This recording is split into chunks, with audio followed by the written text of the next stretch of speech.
terima kasih atas sambutan yang telah disampaikan. Mudah-mudahan bisa bermanfaat buat kita semua.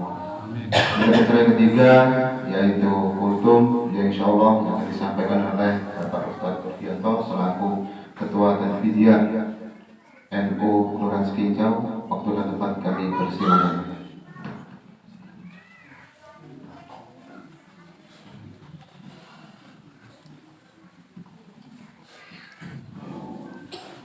Assalamualaikum warahmatullahi wabarakatuh. Waalaikumsalam warahmatullahi wabarakatuh. Bismillahirrahmanirrahim. Alhamdulillahilladzi ittasafa bil kamalat. Asyhadu an la ilaha illallah wahdahu la syarika lah wa asyhadu anna Muhammadan abduhu wa rasuluh. Allahumma salli wa sallim ala sayyidina wa maulana Muhammad alladzi uyyida bil mu'jizat wa ala alihi wa sahbihi alladzi fa'ala hasanat wa sanabu sayyi'at amma ba'du. Hadratul kiram pada para alim ulama hormati, pada pengurus ranting NU Kelurahan Sekincau, pengurus MWC NU Kecamatan Sekincau yang sempat hadir, dan juga pada takmir mushola Al-Hidayatullah beserta para jamaah sekalian, bapak-bapak, ibu-ibu, adik-adik semua yang dihormati Allah Subhanahu wa taala. Yang pertama tentunya kita tak lupa mengaturkan puji syukur kita kepada Allah Subhanahu wa taala yang mana pada kesempatan sore hari ini alhamdulillah kita masih diberikan nikmat oleh Allah Subhanahu wa taala, nikmat iman dan Islam, nikmat kesehatan, sehingganya kita masih bisa beribadah puasa. Alhamdulillah pada hari ini kita sudah masuk pada hari berapa Bu? Ini ada sudah 11 hari ya, jadi alhamdulillah ini sudah sepertiga perjalanan sudah kita lewati. Kita berdoa kepada Allah Subhanahu wa taala semoga kita tetap diberikan kesehatan oleh Allah sehingganya kita bisa finish nanti untuk senantiasa menjalankan ibadah puasa ini sampai nanti bertemu dengan Idul Fitri. Amin ya rabbal alamin. Yang kedua kalinya sholawat dan salam semoga tetap terlimpahkan kepada junjungan kita Nabi besar Muhammad sallallahu alaihi wasallam. Semoga nanti kita di yaumil qiyamah termasuk umat yang bisa mendapatkan syafaatnya nanti dari beliau Rasulullah sallallahu alaihi wasallam. Bapak-bapak, ibu-ibu, jamaah semua yang saya hormati, sebelum saya menyampaikan sedikit apa yang saya sampaikan, seperti disampaikan Bapak Toto tadi, ya ini jadi kalau saya ketuanya Bapak Toto ini wakilnya Bu, jadi mungkin ada yang belum tahu Pak Toto Sugiarto ini wakil ketua Tanfidiyah NU Kelurahan Sekincau. Jadi beliau alhamdulillah di sini juga ada Bapak Zaini juga pengurus dari MWC tingkat kecamatan NU-nya. Ini alhamdulillah Bapak Yai Nasuha dan yang lain-lain. Ini adalah pengurus-pengurus yang berkecimpung untuk bersama-sama kita memajukan kegiatan keagamaan An-Nahdiyah khususnya di Kelurahan Sekincau ini. Jadi bapak-bapak, ibu sekalian yang saya hormati, alhamdulillah kita sudah masuk pada hari yang ke-11. Jadi puasa ini melatih kita untuk banyak sekali hikmahnya. Jadi puasa ini yang pertama ini melatih kesabaran, melatih macam-macam hawa nafsu kita tahan. Bagaimana tidak baik puasa niku, begitu kita tiap hari kita masak, buat kolak, buat makanan yang itu dari uang-uang kita. Ya, kita ngolak pisang-pisangnya yang nebang sendiri di pohon, di kebun kita. Itu kita nggak berani makan kalau belum buka puasa. Benar nggak Bu? Padahal punya sendiri itu. Nah itu apalagi kalau kita aplikasikan ke kehidupan sehari-hari, apalagi punya orang lain. Yang punya sendiri saja kalau belum waktunya, ini nggak berani makan. Pengen kayak apa ini tetap nggak mau makan kalau belum buka puasa. Padahal ya punya sendiri, masak-masak diri, pisangnya ya boleh diri. Itu nggak berani makan kalau belum adzan maghrib. Nah, jadi itu melatih kita yang punya sendiri saja kita hati-hati, apalagi milik orang lain. Nah itu yang hikmah puasa yang pertama. Yang kedua Pak, puasa ini melatih kita untuk tepat waktu. Biasanya acara apapun, gendurenan atau tahlil atau acara pun ba'da isya itu ya kadang mulainya jam 8, kadang malah sampai setengah 9 baru mulai. Karena apa? WIB itu kalau di kita itu bukan waktu Indonesia Barat, waktu insya Allah berubah. Jadi kalau jam ba'da isya itu malam, bukan jam 19.00 itu ya orang jam itu ya 19 waktu insya Allah berubah WIB. Tapi begitu puasa, ibu-ibu ada yang telat buka puasa Bu? Ada nggak kira-kira? Ya begitu ada maghrib nanti langsung insya Allah Pak, orang Indonesia ini walaupun apapun bentuknya kaya manusia ini, insya Allah semua tepat waktu. Kapan? Pas buka puasa. Ya, ini semuanya tepat waktu. Nah ini ini yang latihannya Pak, merubah itu tadi. Nah, tepat waktu kok pas buka tok. Nah itu kita latihan di acara apapun ya, kita latihan yang moro-moro dan teman-teman lah. Nah, jadi puasa jadi melatih kita untuk tepat waktu dan macam-macam. Ini hikmahnya puasa. Kalau sehingga tujuan puasa itu adalah la'allakum tattaqun, supaya kita ini bertakwa. Nah itu jadi puasa ini latihan. Nah jadi lah ibu-ibu masih sering ngomeli suaminya nggak kalau puasa Bu? Ya? Masih Pak? Ya? Jadi kalau ibu-ibu nih, kok misalnya ini puasa-puasa bentuk ngerasani wong, nggak itu ngomel. Emang kalau bukan puasa boleh apa nggak Bu? Ya? Jadi ibu puasa-puasa juga ngerasani wong. Emang kalau nggak puasa boleh? Nggak boleh. Nggak boleh saja, jadi kok dosa oleh. Artinya apa? Ketika puasa kita kuat ngempet nggak ngerasani wong, kuat ngempet nggak ngamuan karo bojone. Sebenarnya apa? Di luar puasa juga sebenarnya kita ya kuat saja nih. Nah tapi apa kembali lagi, kalau puasanya rampung itu biasanya. Ini jadi jangan buat kebiasaan sebenarnya. Musolanya yang rame, ini biasanya musolanya rame Bu ya kalau puasa. Jamaah subuh ya rame, maghrib rame. Nanti begitu Idul Fitri, ini itu biasanya umat biasanya. Ya? Puluh Pak. Boleh ya? Oke. Alhamdulillah kalau boleh. Nah, jadi apa? Ini kita lanjutkan. Jadi jangan sampai, makanya ada kata-kata apa? Lebaran. Ini jangan sampai kita gunakan yang Idul Fitrinya. Nah lebaran itu 100 bar. Jadi lebaran. Kalau Idul Fitri kita kembali kepada kesucian lainnya. Nah, jadi jangan sampai apa? Puasa kita. Nah puasa itu juga melatih kita kenapa? Kita melihat biasanya. Nah, ini yang perlu diperhatikan juga ketika kita ada fadilah taraweh yang pertama malam pertama, kedua ketika sering kita baca. Ini luar biasa. Nah, itu jangan sampai kita tergoda terus apa? Kita melalaikan yang lain. Jadi kebaikan itu jangan dilihat dari satu sisi mawon. Contoh saja, ketika kita jadi orang, jadi manusia, kadang kita aku rasa senang Cina, benci dengan Cina. Ini jangan sampai Cina. Ini karpet ini mungkin mic yang saya bawa ini yang untuk ngaji ini mungkin buatan Cina. Wong sing gawe ya ora salat kali. Artinya apa? Ketika kita ngaji ini kan kebaikan. Ini yang butuh orang lain mungkin yang uang itu sing rapi. Kita nggak tahu yang buat mic itu uangnya sholat, buat uang Islam orang. Ya. Ini soundnya ini mungkin made in Cina juga. Uangnya yang paling yang makan babi barang. Tapi yang kita buat ngaji juga. Jadi kita benci sesuatu itu ya jangan. Tasbih yang di Ka'bah di Mekah itu banyak made in Cina juga, itu banyaknya. Semua made in Cina. Kalau kita benci orang Cina, HP-nya kita itu ya HP-nya Cina. Jadi kita nggak bisa kok terus kuatir saya nggak begini. Sebuah kebaikan itu saja itu membutuhkan banyak orang di dalamnya untuk menciptakan satu kebaikan itu. Contoh ngaji di Sapari rumah, mic-nya, terus karpetnya. Ini keramiknya musola ini mungkin tak buatan sapa sing gawe wong sholat kok ora nguyuh cewek ora ya kita enggak tahu.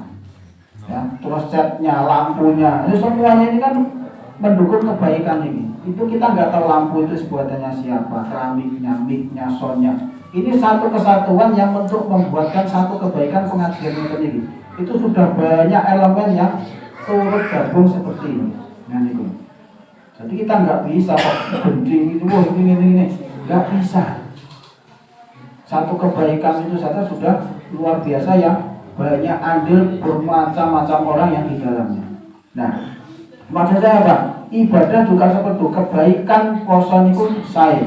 Puasa itu bagus. Tapi dalam salah satu sisi ada hadis mengatakan tidak akan diterima puasanya, zakatnya, bahkan hajinya orang yang tidak melaksanakan sholat 5 waktu. Nah, jadi mungkin ya semoga saja di sini nggak ada. Ada orang yang puasa ya puasa, senang puasa, tapi sholatnya 5 waktunya masih kadang bolong-bolong, belum rajin, belum full 5 waktu. Nah, artinya apa? Kebaikan itu ya namanya rukun, ya harus semuanya, rukun Islam, rukun iman. Itu ya harus semua terpenuhi.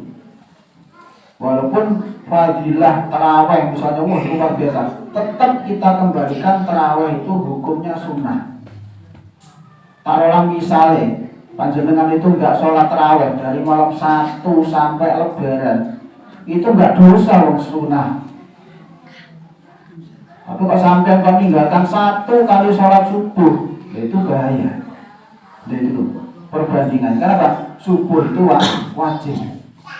Tarawih walaupun begitu bukannya terus kita meremehkan, enggak. Tapi apa? Tetap kita harus, namanya tadi kebaikan itu yang gandeng satu sama lain. Orangnya sudah puasa, sudah sholat, sudah zakat, tetap nanti ada gandengannya lagi apa? Hablum minallah, gandengannya apa? Hablum minannas.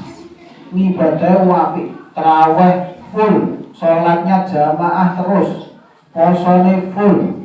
Tapi kalau tanggone geger, ribut, itu juga jelek.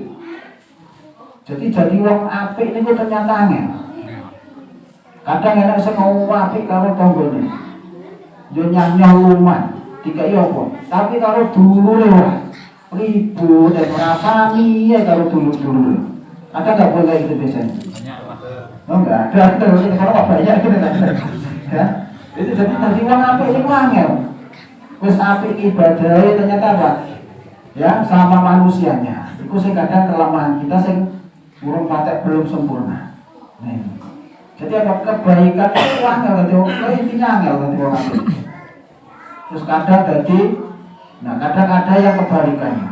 Kalau tonggone apik, kalau dulure apik, sama manusia, sama tetangga, sama jamaah apik, tapi sholatnya urung, posone urung. Ini juga ya. Dari mana kira-kira? Itu belum apik juga. Jadi kebaikan itu tadi bermacam-macam. Wes salate apik, karo tanggane apik, semuanya baik. Tapi ada juga hadis lain yang mengatakan, ingat di dalam tubuhmu ada segumpal darah.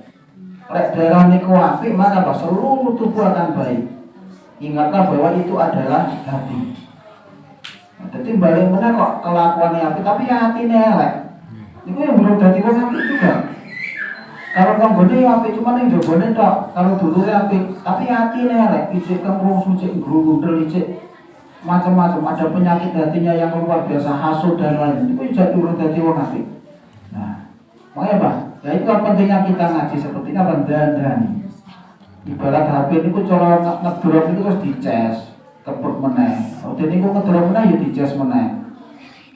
Kita maksiat istighfar. Kok maksiat meneh istighfar meneh. Tapi bukan untuk mainan loh. Maksudnya apa? Ya, memang seperti itulah manusia. Kita pakai baju kotor ya dicuci, digoreng kotor cuci lagi. Nah, pencucian dosa kita mencuci di bulan Ramadan kan kita membakar dosa, kita menolong, muga-muga.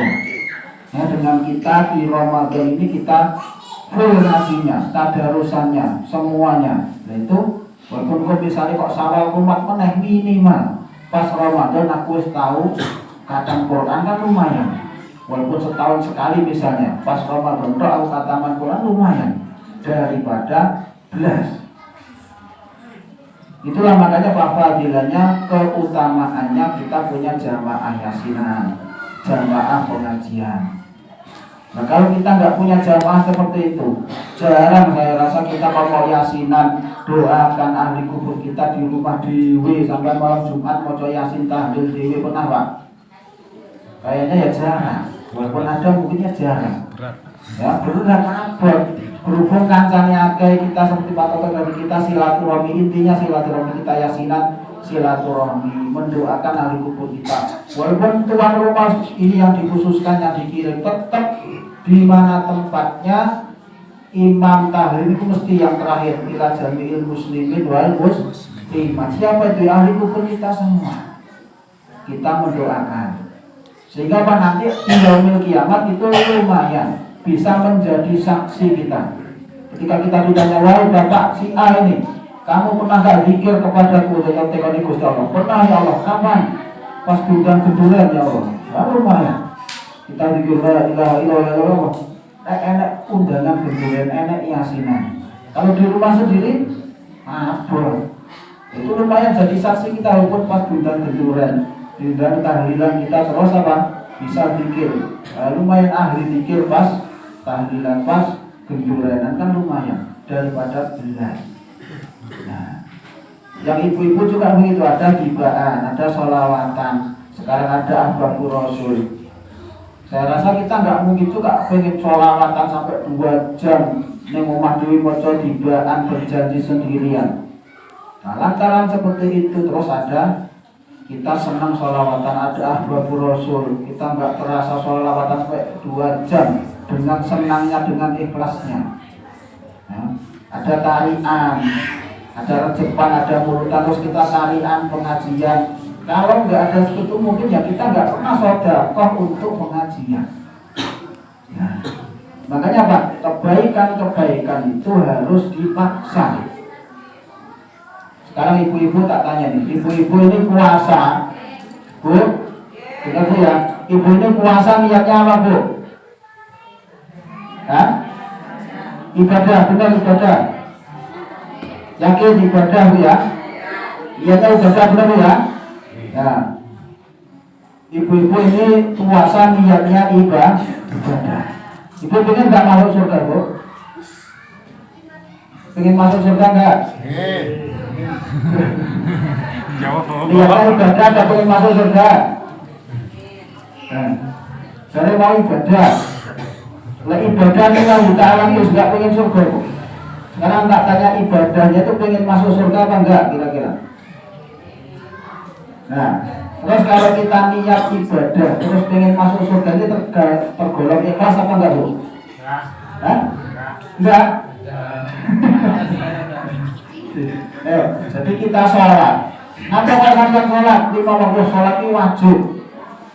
Nah, pengertian wajib apa? Ketika dilakukan dapat pahala. Kalau ditinggalkan dosanya apa? Kita sholat itu karena lebih dosa, takut masuk neraka, pengen masuk surga. Ikhlas enggak itu? Hah?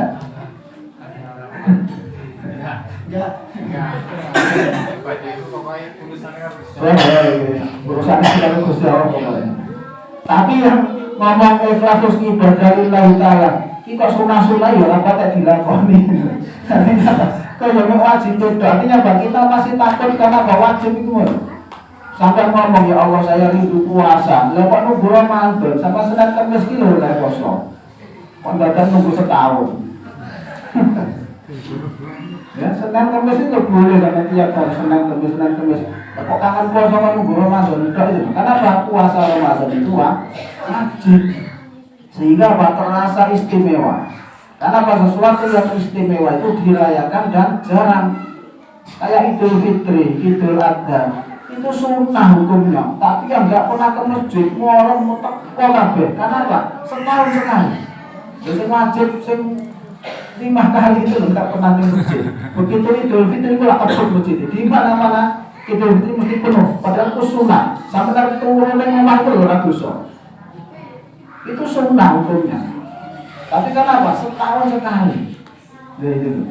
Sehingga kayak istimewanya luar biasa sampai setahun bisa. Padahal sunnah. Ya. Contoh lagi yang urusan dunia, ulang tahun. Nah, ulang tahun itu kan cuma setahun sekali, sehingga apa? Buat kue, niup lilin itu merasa istimewanya luar biasa. Misalkan mau beli lilin tiap hari sampai sebelum berdino ya mulai, oh nunggu setahun bisa. Tapi apa terasa istimewa? Kenapa? Nunggu setahun sekali ulang tahun. Sampai tiap minggu mau beli lilin sampai tiup tiap hari ya boleh. Kenapa harus nunggu setahun sekali? Nah itu loh. Jadi kayak Idul Fitri, Idul Adha, itu luar biasa istimewanya, padahal sunnah. Nah, makanya Pak, ibadah yang kita lakukan di bulan Ramadan ini jangan dibuat istimewa. Kita buat biasa saja. Maksudnya apa? Sampai tadarusnya ya jangan pas Ramadan Pak. Ke masjidnya ya jangan pas Ramadan Pak. Setiap hari sehingga Pak menjadi biasa, tidak istimewa. Dibiasakan yang istimewa itu. Nah, jangan karena puasa Ramadan ini bulan yang mulia sehingga Pak semuanya nunggu Ramadan, ke masjid nunggu Ramadan, tadarus nunggu Ramadan, sedekah nunggu Ramadan, gawe kolak nunggu Ramadan. Ini kan saking istimewanya Ramadan, karena semuanya Ramadan. Bapak percaya dia nunggu Ramadan enaknya. Saking istimewa Ramadan sehingga Pak semuanya nunggu Ramadan. Jadi apa? Kembali lagi tadi, kebaikan-kebaikan yang di Ramadan itu kita bawa di luar Ramadan. Kan tinggal melanjutkan saja. Biasanya yang susah itu saya izin kan mengawali. Tapi kalau Ramadan ini sudah biasa ke masjid dan musola, nanti tinggal melanjutkan itu sudah enak. Usaha nggak gimana gitu. Karena bawis biasa. Nah, karena banyak temannya. Nah, jadi menurut saya, maksud saya kita kembali lagi tadi. Jadi bulan Ramadan bulan yang mulia. Nah, jangan. Oh. Ya. Nah, ini kembali lagi tadi. Ini yang tadi katanya Pak Wahidin mengharap surga itu enggak ikhlas. Nah, ini enggak lagi. Ya. Jadi bapak-bapak ibu sekalian, jadi kira-kira kita ibadah kok mengharapkan surga, mesti benar-benar itu ikhlas apa enggak? Ternyata apa? Ini kata Imam Nawawi. Jadi Imam Nawawi itu membagi ikhlas itu ada 3 tingkatan. Yang pertama ikhlas lillahi ta'ala. Ini yang tadi murni karena Allah. Jadi saya sholat ya memang saya diperintah untuk sholat. Terus nggak ngurus aku sholatku itu lantaran sholat aku mlebu neraka mlebu surga, penting aku sholat ya sholat. Aku tikungan poso ya poso, serang mikir belas. Itu tingkatan yang pertama. Itu ikhlas nomor 1. Kalau kitab jarang masyarakat. Wah, Bapak Wahidin pun ini wis gitu. Insyaallah. Bisa pengen mlebu surga ini. Nah ini, ya itu yang pertama. Yang kedua, ya kata Imam Nawawi, bagaimana jika orang itu ibadah karena mengharapkan surga tadi? Wedi mlebu neraka. Wah, ini wajib saya harus karena wajib, saya ingin masuk surga. Nah, ini apa? Kata Imam Nawawi ini masih ikhlas. Karena apa? Kita mengharapkan surga ini masih enak gandengannya kita ibadah memang diperintah oleh Allah Subhanahu wa ta'ala dan kita melaksanakan urusan kita mau minta surga itu juga memang sudah dijanjikan sama Allah. Barang siapa beriman dan beramal soleh maka nanti akan dimasukkan ke dalam surga. Maka kata Imam Nawawi, wong ibadah kok pengen mlebu surga itu masih tergolong ikhlas. Tapi tingkatannya nomor 2, lumayan masih ya. Nah, tingkatan yang nomor 3 itu ada juga. Itu masih digolongkan ikhlas, masih bagus. Contohnya apa? Jadi kita ibadah tapi ada gandengannya dengan urusan duniawi. Contoh, misalnya ibu-ibu ada yang senang atau rajin sholat duha. Biasanya sholat duha ini gandengannya apa Bu? Dan rezeki lancar. Itu urusan dunia. Sampai sholat dan rezeki lancar. Sampai dikasih amalan sholawat ini kamu baca 1000 kali tiap hari. Nanti insya Allah rezekimu lancar. Itu kan foto sholawatnya bukan ingin mengagungkan Nabi. Tapi dan rezeki lancar. Itu masih digolongkan ikhlas. Tapi tingkatan yang paling bawah nomor 3. Nah itu. Jadi sholat duha biar rezekinya lancar. baca sholawat biar ini, doa tolak bala ini biar ini, sholat hajat biar hajatnya terkabul, begitu hajatnya terkabul sholat hajatnya leren. Nah, itu kan seperti itu masih ikhlas. Karena apa? Gandeng channel itu masih gandengannya Allah Subhanahu wa Ta'ala. Nah, dari yang ketiga itulah yang sudah tidak ikhlas lagi. Nah, itu. Jadi ketika kita dikasih amalan ini biar lancar kita baca ini kita baca, kita sholat duha biar rezeki itu masih insya Allah kata Imam Nawawi masih digolongkan ikhlas. Tapi tingkatannya rankingnya ranking 3. Kalau pengen ranking 1 itu tadi kita ibadah, puasa, sholat, apapun, nah itu apa? Bismillah kita lagi ngurus, gak ngurus. Nah, istiqomah pokoknya yang penting ibadah. Nah, doa juga gitu. Doa itu bukan urusan kita meminta, tapi apa? Doa itu adalah perintahnya Allah Subhanahu wa Ta'ala. Doa itu apa? Gandengannya ibadah. Kalau doa itu digandengkan meminta, maka apa? Begitu pintaan kita tidak dikabulkan, ya wis larang.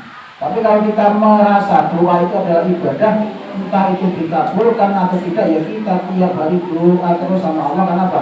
Gandengannya ibadah.